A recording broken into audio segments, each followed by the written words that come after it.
Then, pagpasok nyo po dito sa Anselmo Mazon Boulevard, kung Boulevard man ang tawag doon or basa doon, dediretsuhin nyo lamang po.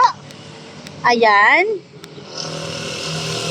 Ikakat ko muna kasi medyo mahaba ang laksan na to. Wait lang. So, ayan, to be continue tayo kasi kanina medyo may nakita tayong kakilala. Chumismis lang tayo ng kaunti. So, ayan, lakad-lakad lang tayo.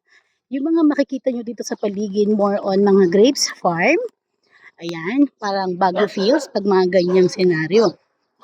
So, lakad tayo. O, ikang aso pa.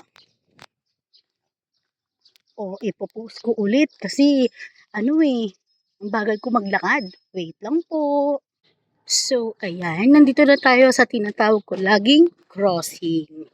Yan, itong crossing na to, pag diniretso nyo po yan, papunta na po yan sa dagat. Then, dito naman po, sa kabilang resort, dito po tayo liliko sa kaliwa.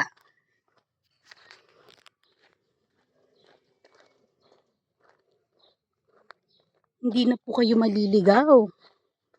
Kasi dire-diretso lang po to. Paano ba yan? Ipopost ko ulit. Ayan, habang naglalakad kayo, matatanaw nyo na mula dito yung dagat. Pero, wala pa tayo doon. Lakad-lakad pa tayo.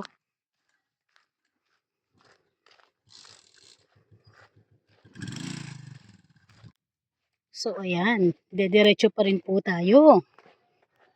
Huwag po kayong mag-alala dahil hindi na kayo maliligaw. Wala naman kayo ibang lilikuan dito eh.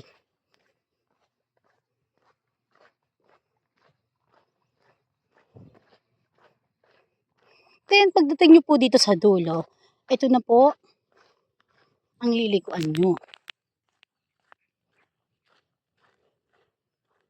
Yan. Dito na po mismo nakapin ang address natin. Yan.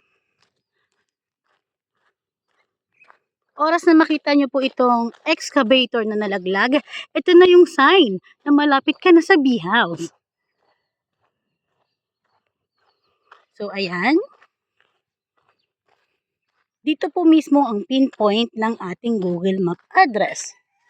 Then, pagdating nyo po dito, ay dediretso lang po kayo bahagya.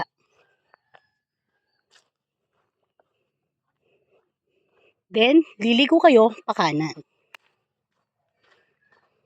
Ayan na, makikita nyo yung tindahan ni Mama. Rosa Store.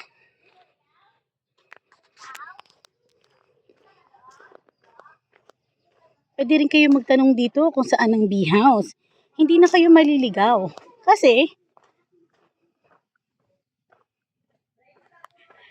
ang bee house nandito lang sa likod. Gusto mo yan? Ayan.